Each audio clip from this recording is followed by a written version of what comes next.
പേര് ശ്രീധരാമ വിജയൻ.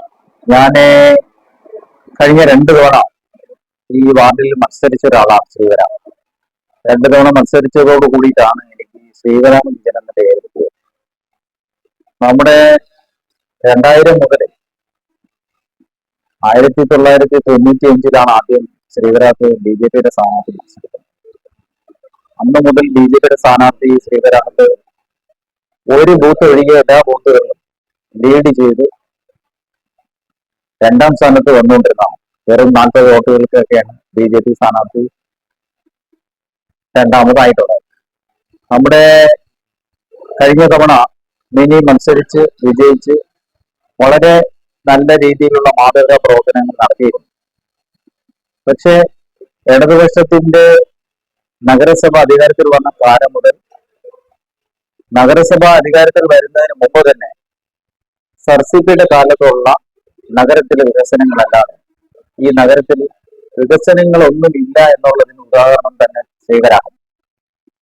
ശ്രീവരാം വാർഡിന്റെ ഡ്രെയിനേജ് സംവിധാനം. നമ്മുടെ 100 വാർഡുകൾ 35 വാർഡുകൾ പോലും ഡ്രെയിനേജ് സംവിധാനം പൂർണ്ണമല്ല. അതില് ശ്രീവരാമം ഡ്രെയിനേജ് സംവിധാനം പൂർണ്ണമാക്കിയ വാർഡായിട്ടാണ് അവരുടെ കണക്കുകൂട്ടൽ. നമ്മുടെ നഗരസഭ നികുതി വാങ്ങുന്നതിന്റെ 20% പണം ഡ്രെയിനേജിന് വേണ്ടിയിട്ട് മാറ്റുന്നതാണ്. മാലിന്യജല പദ്ധതിക്ക് വേണ്ടി മാറ്റുന്നതാണ്. പക്ഷെ ഇവിടെ അന്ന് സർസിപിയുടെ കാലത്ത് കൊണ്ടുവന്ന ഡ്രെയിനേജ് ഇന്നും മുക്കോലത്തെ ക്ഷേത്രത്തിന്റെ തിരുനടയിൽ പൊട്ടിയിടിക്കുന്നതിലൂടെയാണ്, ചവിട്ടിക്കൊണ്ടാണ് ക്ഷേത്രത്തിൽ ആൾക്കാർ കയറി പോകേണ്ട അവസ്ഥ. ആ അവസ്ഥയ്ക്ക് പരിഹാരം ഉണ്ടാക്കാൻ സാധിക്കുമെന്നുള്ള വിശ്വാസത്തോടു കൂടി ക്ഷേത്രത്തിന്റെ പ്രസിഡന്റും സെക്രട്ടറിയുമായിരുന്ന ഒരാളെ പിടിച്ച് LDF സ്ഥാനാർത്ഥിയാക്കി അദ്ദേഹത്തെ വിജയിപ്പിച്ച് വീണ്ടും മത്സരിപ്പിച്ച് വീണ്ടും വിജയിപ്പിച്ച്. പക്ഷെ ഒറ്റ ലക്ഷ്യമേ ജനങ്ങൾക്കുണ്ടായിരുന്നുള്ളൂ, ഇവിടുത്തെ മാലിന്യ പ്രശ്ന പരിഹാരം. ഈ നഗരത്തിന്റെ വികസനത്തിനോടൊപ്പം തന്നെ ശ്രീവരാമത്തെയും വികസനങ്ങളാണ്.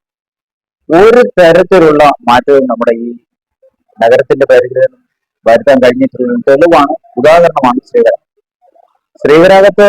ഈ വരുന്ന തെരഞ്ഞെടുപ്പിൽ BJPയുടെ സ്ഥാനാർത്ഥി വിജയിക്കേണ്ടത് മഹാനഗരത്തിന്റെ ആവശ്യമാണ്. മഹാനഗരത്തിൽ എന്തെങ്കിലും മാറ്റങ്ങൾ, നമ്മുടെ രാജ്യം മുന്നേറുന്നത് പോലെ കേരളത്തിന്റെ തലസ്ഥാനമായ മഹാനഗരം മുന്നേറാൻ വളരെയധികം ചാൻസുകളുണ്ട്, സാഹചര്യങ്ങളുണ്ട്, സാധ്യതയുണ്ട്.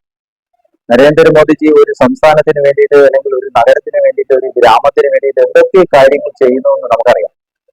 നമ്മുടെ തിരുവനന്തപുരം ജില്ലയിലുള്ള പഞ്ചായത്തുകളുടെ പ്രസിഡന്റുമാർ വരെ നരേന്ദ്രമോദിജിയെ പോയി കണ്ട് അതേപോലെ നേരിട്ട് സംസാരിച്ച് പ്രോജക്റ്റുകൾ കൊടുത്ത് പ്രോജക്റ്റുകൾ പാസ്സാക്കി വാങ്ങുന്നത് കാണുന്ന നമ്മളെ സംബന്ധിച്ചിടത്തോളം നഗരത്തിലെ വികസനത്തിന് വേണ്ടിയിട്ട് അദ്ദേഹം വളരെയധികം കാര്യങ്ങൾ ചെയ്യുമെന്ന് നമുക്ക് ഉറച്ച വിശ്വാസം.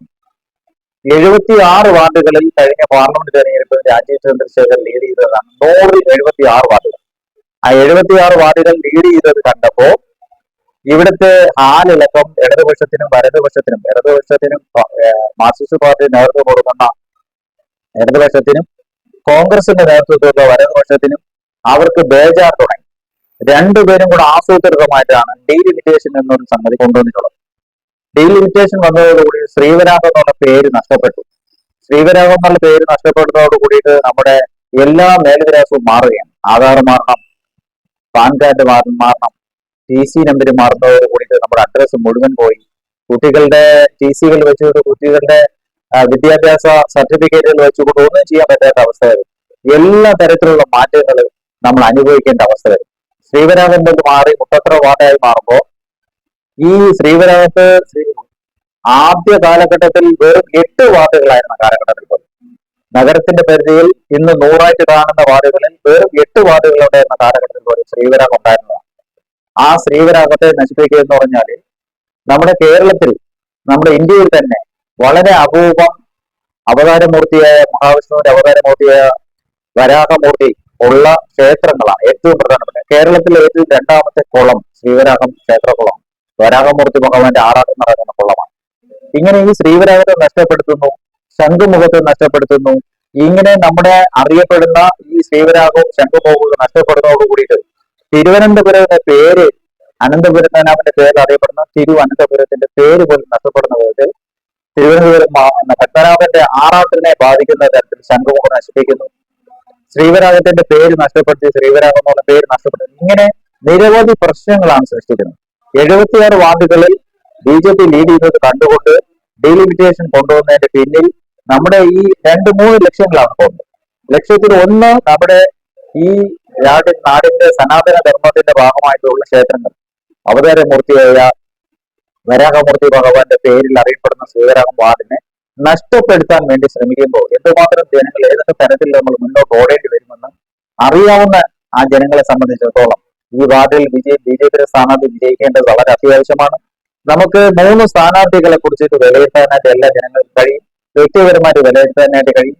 വ്യക്തിപരമായിട്ട് ഓരോ സ്ഥാനാർത്ഥികളെ കുറിച്ച് വിലയിരുത്തുമ്പോൾ ആര് വിജയിപ്പിക്കണമെന്ന് ഇവിടുത്തെ ജനങ്ങൾ തിരിച്ചറിഞ്ഞുകൊണ്ട് ഇവിടെ തെരഞ്ഞെടുപ്പ് നടക്കുമ്പോൾ വിജയിക്കും എന്നുള്ളതിന് BJP നേതൃത്വം കൊടുക്കുന്ന ദേശീയ ജനാധിപത്യ സഖ്യത്തിന് ഉറച്ച വിശ്വാസമുണ്ട്. ശ്രീവരാഹത്ത് നമ്മൾ വിജയിക്കുന്നുണ്ട്. ശ്രീവരാഹത്ത് വിജയിക്കേണ്ട ശ്രീവരാഹത്തിന് മാത്രം ആവശ്യമല്ല, ഈ മഹാനഗരത്തിന്റെ ഒരു പുണ്യ ആവശ്യം കൂടെയാണ്. അതുകൊണ്ട് അത് സാധിച്ചു തരും. അതിനു വേണ്ടിയിട്ട് ശ്രീവരാഹത്തെ എല്ലാ ജനങ്ങളും ജാതിമത ചിന്തകതകൾക്ക് അതീതമായിട്ട് നമ്മുടെ നാടിന് വേണ്ടി, നമ്മുടെ നഗരത്തിന്റെ നിലനിൽപ്പിന് വേണ്ടിയിട്ട്, നമ്മുടെ മേൽവിലാസങ്ങൾ നഷ്ടപ്പെടാതിരിക്കാൻ വേണ്ടിയിട്ട് ശ്രീവരാഹത്ത് ശ്രീമതി മിനിയെ താമര അടയാളത്തിൽ നിങ്ങളുടെ വിലയേറിയ സമ്മതിദാന അവകാശം രേഖപ്പെടുത്തി ശ്രീമതി മിനിയെ വൻപിച്ച ഭൂരിപക്ഷത്തോട് വിജയിപ്പിക്കാൻ സാധിക്കണം. അതിനുവേണ്ടി നിങ്ങൾക്ക് 24-ാം തീയതി രാവിലെ, തിങ്കളാഴ്ച വരുന്ന, നാളെ തിങ്കൾ, അടുത്ത തിങ്കൾ വരുന്ന 24-ാം തീയതി തിങ്കളാഴ്ച എല്ലാ ആൾക്കാരും വോട്ട് ചെയ്യാനായിട്ട് പോയി വോട്ട് ചെയ്ത് ശ്രീമതി മിനിയെ താമര അടയാളത്തിൽ വോട്ട് ചെയ്ത് വിജയിപ്പിക്കണമെന്ന് ഒരിക്കൽ കൂടി അഭ്യർത്ഥിക്കുന്നു.